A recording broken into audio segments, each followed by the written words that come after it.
हमारे YouTube channel पर हार्दिक स्वागत एवं अभिनंदन है। आज मैं आपके लिए राजनीतिक विज्ञान से संबंधित एक नया टॉपिक लेके आया हूँ जिसका नाम है एनपीटी यानी परमाणु अप्रसार संधि। तो आज हम पढ़ेंगे राजनीतिक विज्ञान में परमाणु अप्रसार संधि कब हुई थी, किस उद्देश्य से हुई थी, तो इस सारी बातों का हम यहाँ पर अध्ययन करेंगे।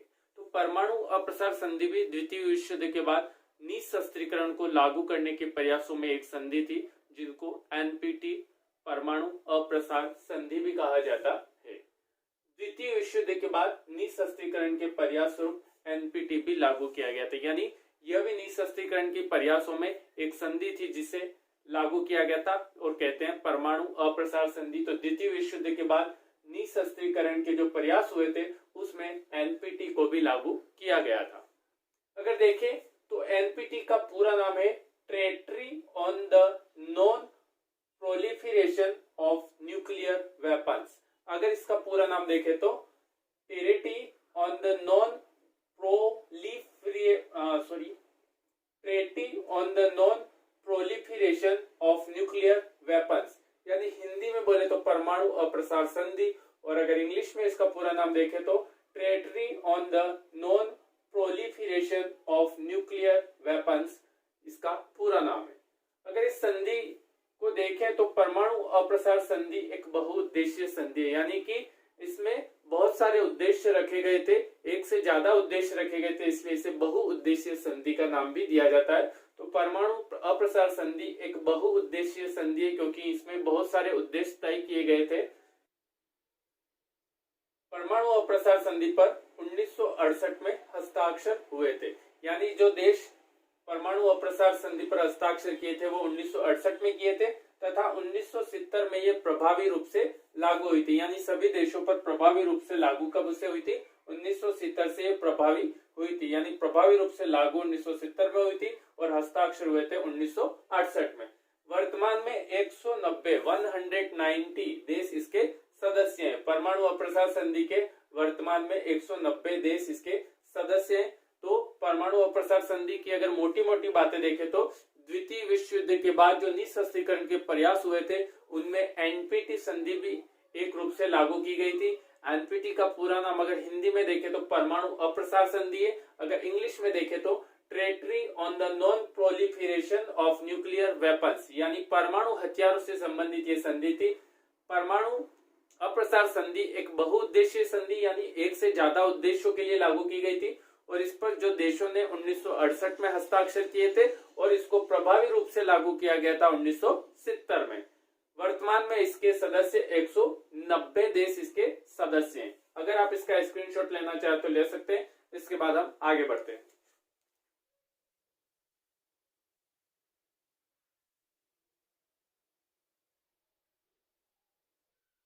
अगर परमाणु संधि के उद्देश्यों को हम देखें, परमाणु अप्रसार संधि के उद्देश्यों को, तो तीन प्रकार के उद्देश्य हमारे सामने आते हैं।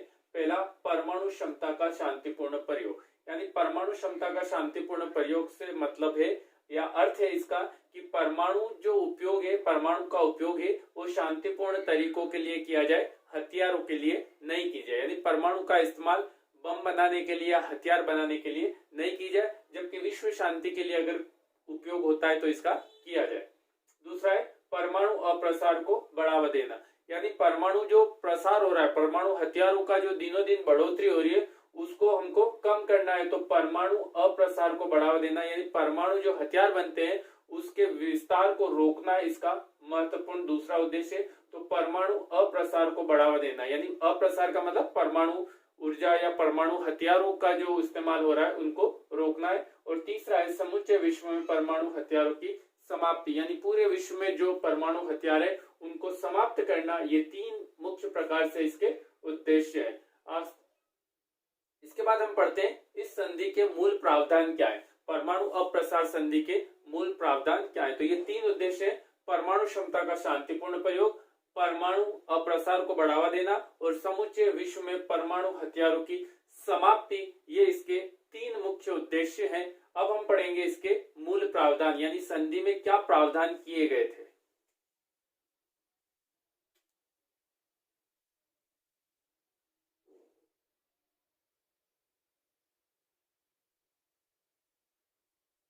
आगे बढ़ते हैं। परमाणु अप्रसार संधि के अगर मूल प्रावधानों को देखें तो प्रावधानों की लिस्ट तो बहुत बड़ी है, पूरा बड़ा संविधान है इसका, पूरे बड़ी मूल प्रावधान दिए गए, लेकिन मुख्य मुख्य प्रावधानों को हम देखें तो ये इनके कुछ मुख्य प्रावधान है।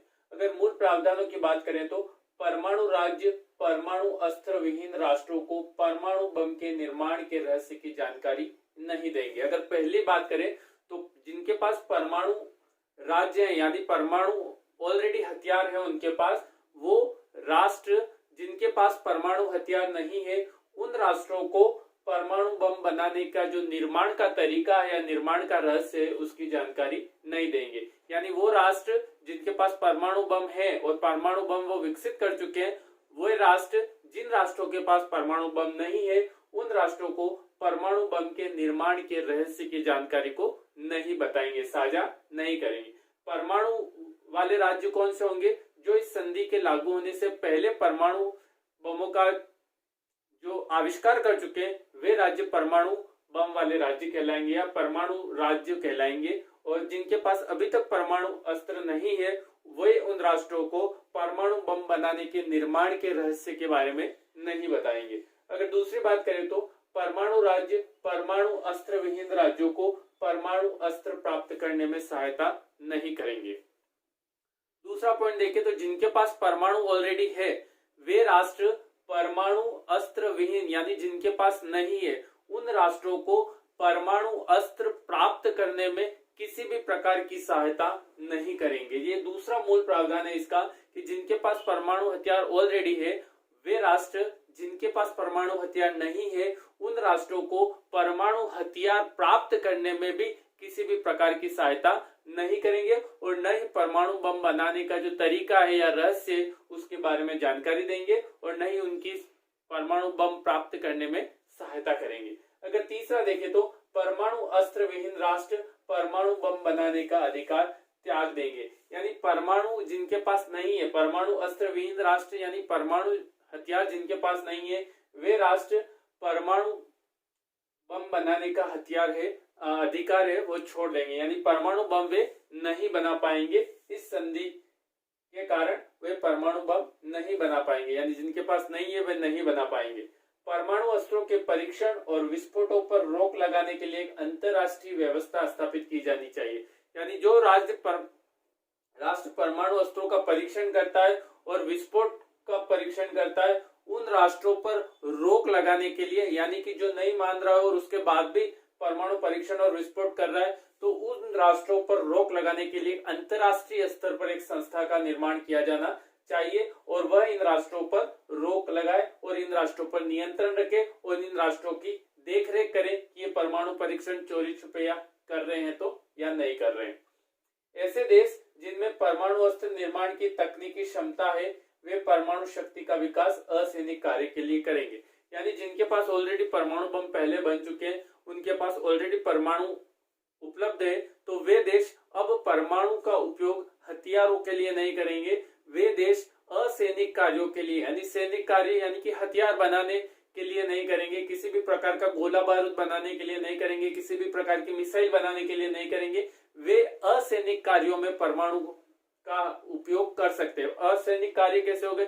जैसे ऊर्जा प्राप्त करना है, ऊर्जा संसाधन के लिए कर सकते हैं, और भी कोई ऐसी व्यवस्था जिससे विश्व में शांति स्थापित कर सके और नई तकनीक ला सके, ऐसे असैनिक कार्यों में वह परमाणु का उपयोग कर सकते हैं। परमाणु बम बनाने में या असैनिक कार्यों में इसका उपयोग नहीं कर सकते। तो मूल प्रावधान ये है कि परमाणु वाले राष्ट्र परमाणु विहीन राष्ट्रों को परमाणु बम बनाने की जानकारी नहीं देंगे, परमाणु बम प्राप्त करने में सहायता नहीं करेंगे, और जिनके पास परमाणु बम नहीं है वे राष्ट्र परमाणु बम बनाने का अधिकार त्याग देंगे और परमाणु अस्त्रों का परीक्षण और विस्फोट अगर कोई करता है तो उसकी रोक लगाने के लिए अंतरराष्ट्रीय स्तर पर एक संस्था होनी चाहिए। तो इस संस्था को स्थापित करने का काम, और ऐसे देश जिनमें परमाणु अस्त्र निर्माण की तकनीक और क्षमता ऑलरेडी है वे अब नए परमाणु अस्त्र का नहीं बनाएंगे और उन परमाणु का उपयोग असैनिक कार्यों के लिए करेंगे, जैसे ऊर्जा संसाधन है, ऐसे कार्यों के लिए करेंगे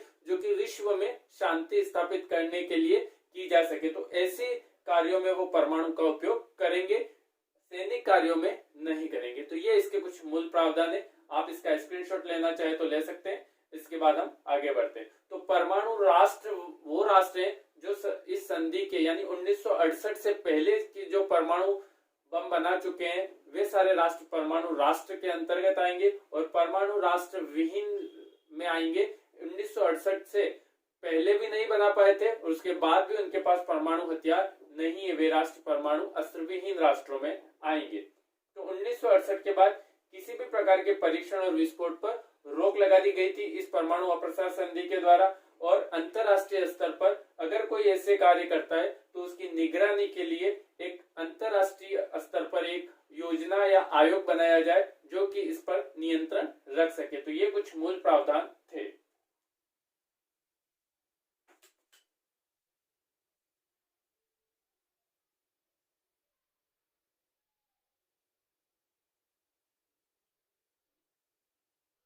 आगे हम बात करें एनपीटी में, तो एक नोट लगाया है कि नोट क्या है, 1970 में यह संधि लागू कर दी गई थी। हमने पढ़ा था 1968 में देशों ने हस्ताक्षर किए थे और 1970 से यह संधि प्रभावी हुई थी। तो 1970 में यह लागू कर दी गई थी तथा 1995 यानी 1995 में इसे अनिश्चित काल तक के लिए लागू कर दिया गया, यानी कि कोई समय सीमा निश्चित नहीं की, अनिश्चित काल तक इसे 1995 से अनिश्चित काल के लिए इसे लागू कर दिया गया। अब एनपीईटी में दो प्रकार के राज्यों की संकल्पना यानी राज्यों को दो वर्गों में बांट दिया था एनपीटी के अंतर्गत। परमाणु अप्रसार संधि के अंतर्गत राज्यों को दो भागों में बांट दिया गया था। पहला, वे राष्ट्र जो परमाणु शक्ति संपन्न है, इन राज्यों का निरीक्षण अंतरराष्ट्रीय परमाणु ऊर्जा एजेंसी द्वारा नहीं होगा। यानी मूल प्रावधान में कहा गया था कि एक अंतरराष्ट्रीय स्तर पर एक ऐसी समिति होनी चाहिए जो कि इन परमाणु ऊर्जा पर वाले देशों पर नियंत्रण रख सके। तो यहाँ एनपीटी में दो प्रकार के राज्यों का वर्गीकरण किया।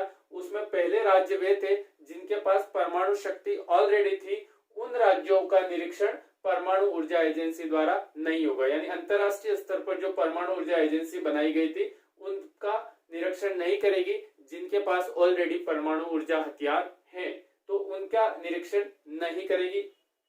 दूसरे वे वाले राज्य थे जो गैर परमाणु शक्ति राज्य थे, यानी शस्त्र विहीन थे, परमाणु ऊर्जा उनके पास नहीं थी या परमाणु हथियार उनके पास नहीं थे।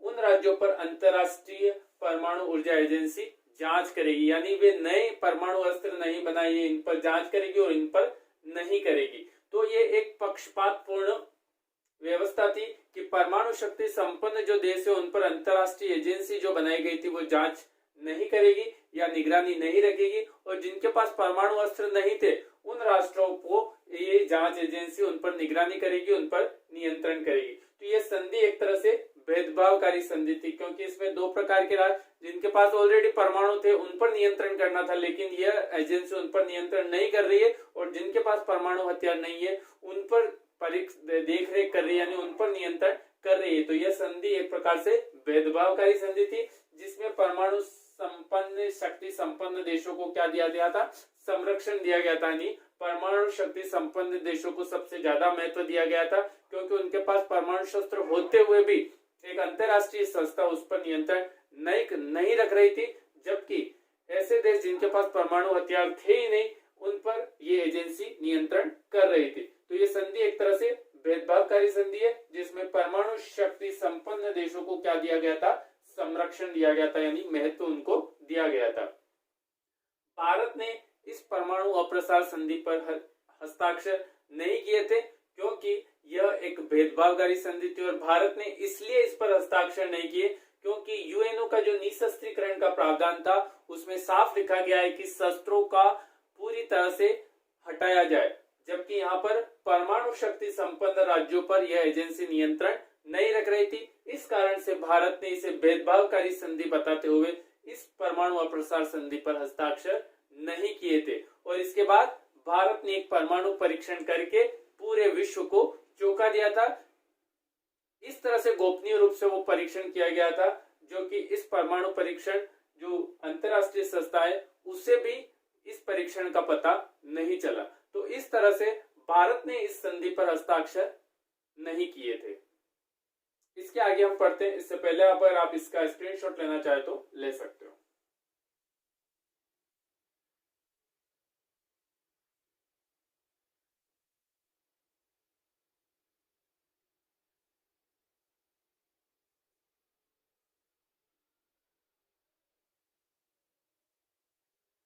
इसके बाद परमाणु अप्रसार संधि की अगर कुछ कमियां कहें या हानियां कहें तो उसके बारे में हम चर्चा कर लेते हैं।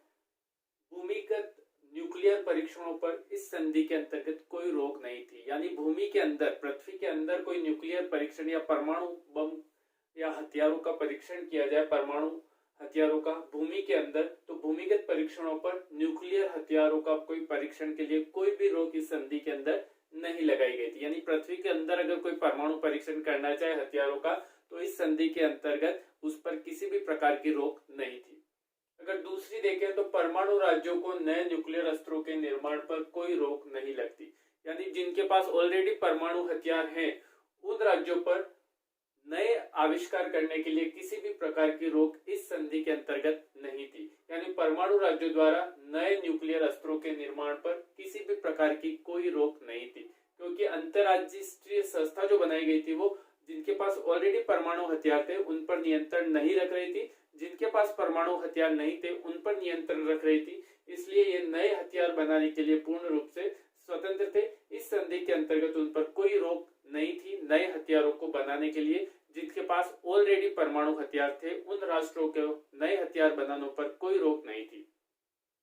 अगर तीसरी व्यवस्था देखें तो परमाणु राज्यों के न्यूक्लियर अनुसंधान कार्यक्रम पर किसी भी प्रकार का नियंत्रण एवं निरीक्षण की व्यवस्था नहीं थी। यानी जिनके पास ऑलरेडी परमाणु हथियार थे उन राज्यों के को न्यूक्लियर अनुसंधान, यानी कि उनके वहां अगर न्यूक्लियर परीक्षण के लिए कोई अनुसंधान कार्यक्रम चल रहा है तो किसी भी प्रकार की अंतरराष्ट्रीय संस्था द्वारा उस पर नियंत्रण एवं निरीक्षण की व्यवस्था नहीं थी, क्योंकि इस परमाणु अप्रसार संधि के अंतर्गत राष्ट्रों को दो भागों में बांटा गया था। पहले वे राष्ट्र थे जो कि परमाणु संपन्न राष्ट्र थे और उन पर अंतरराष्ट्रीय संस्था नियंत्रण नहीं रखेगी, और वे राष्ट्र जिन पर परमाणु विहीन राष्ट्र थे, जिन पर के पास परमाणु हथियार नहीं थे, उन पर अंतरराष्ट्रीय संस्था निरीक्षण करेगी।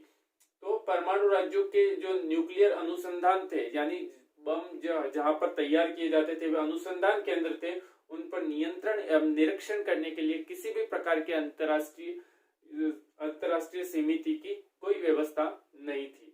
तीसरी कमी देखें तो ये।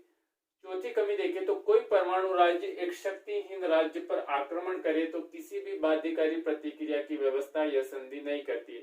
यानी परमाणु संपन्न राष्ट्र परमाणु विहीन राष्ट्र पर अगर किसी प्रकार का आक्रमण करे तो यहाँ पर उसे रोकने के लिए किसी भी प्रकार की बाध्यकारी प्रतिक्रिया इस संधि के अंतर्गत नहीं थी। यानी कोई भी नियम उस से संबंधित यहाँ पर नहीं बनाया गया था कि एक परमाणु संपन्न राष्ट्र एक परमाणु विहीन राष्ट्र पर हमला करे तो उसे किस प्रकार से रोका जाए, इस प्रकार की कोई भी व्यवस्था यहाँ पर इस संधि के अंतर्गत नहीं दी गई थी। भारत ने ऑलरेडी, मैंने बोला था कि हस्ताक्षर इस पर नहीं किए थे, तो भारत ने महासभा में इसका विरोध किया तथा राष्ट्र संघ के निशस्त्रीकरण सिद्धांत के प्रतिकूल माना। यानी निशस्त्रीकरण सिद्धांत कहता है पूरे विश्व के राष्ट्र को निशस्त्रीकरण किया जाए, जबकि इस संधि के अंतर्गत वे राष्ट्र आते थे जिनके पास ऑलरेडी हथियार थे ही नहीं, उनके ऊपर यह नियंत्रण रख रही थी, जिनके पास हथियार थे उन पर नियंत्रण नहीं रख रही थी। यानी निशस्त्रीकरण का जो नियम है, सिद्धांत है राष्ट्र संघ का, उसके प्रतिकूल थी ये संधि, उसके अनुकूल नहीं थी, क्योंकि निशस्त्रीकरण कहता है कि संपूर्ण विश्व के राष्ट्रों को निशस्त्रीकरण किया जाए, जबकि इस संधि के अंतर्गत उन राष्ट्रों को निशस्त्रीकरण किया जा रहा था जो कि ऑलरेडी उनके पास परमाणु हथियार थे ही नहीं। जिनके पास परमाणु हथियार थे उन राष्ट्रों पर निरीक्षण की कोई व्यवस्था थी ही नहीं और वो नए आविष्कार कर सकते थे, उनके ऊपर कोई भी प्रकार का प्रतिबंध नहीं था। तो इसलिए यह निशस्त्रीकरण के सिद्धांत का प्रतिकूल माना है भारत ने। और जापान ने भी यहाँ पर मांग की थी, जापान ने मांग की थी कि परमाणु राज्य यदि आश्वासन दे, परमाणु राज्य अगर ये कहे कि इस संधि पर हस्ताक्षर करने वाले जो राज्य हैं उनके विरुद्ध यह परमाणु अस्त्रों का प्रयोग नहीं करेंगे। यानी जापान ने यह कहा कि ये जो परमाणु संपन्न राष्ट्र है ये बात कहे या ये आश्वासन दे कि इस संधि पर जो भी राष्ट्र हस्ताक्षर करेगा उन राज्यों के खिलाफ ये परमाणु अस्त्रों का प्रयोग नहीं करेंगे, इस प्रकार का आश्वासन जापान ने यहाँ पर मांगा। तो परमाणु अप्रसार संधि में इस प्रकार की कुछ कमियां भी रही हैं, जो कि महत्वपूर्ण रूप से, इसके अलावा भी बहुत सारी कमियां हैं, लेकिन महत्वपूर्ण कमियां हैं। भारत ने तो इसका विरोध किया था, लेकिन भारत के साथ पश्चिम जर्मनी, इटली, संयुक्त अरब गणराज्य, रोमानिया, ब्राजील, अर्जेंटीना और नाइजीरिया ने भी इस संधि का विरोध किया था और इस संधि पर हस्ताक्षर नहीं किए थे। और स्पेन ने एक बात कही थी इस संधि के लिए कि स्पेन ने कहा था कि सोवियत संघ और अमेरिका द्वारा परमाणु अस्त्रों का एकाधिकार करने का प्रयत्न किया जा रहा है, यानी कि इस संधि के अंतर्गत उन राष्ट्रों को छूट दी गई थी जिनके पास ऑलरेडी परमाणु हथियार थे, यानी विश्व पर उनका एकाधिकार करने के लिए इस संधि का उपयोग किया जा रहा है। ये बात कही थी स्पेन ने। तो दोस्तों वीडियो कैसा लगा कमेंट में जरूर लिखिएगा। वीडियो पसंद आया तो लाइक कीजिएगा, शेयर कीजिएगा और चैनल पर नए हो तो चैनल को सब्सक्राइब कीजिएगा, ताकि नए वीडियो का नोटिफिकेशन आपके पास जल्द से जल्द पहुंच सके। कल हम एक नए टॉपिक के साथ आपसे फिर मिलेंगे। धन्यवाद।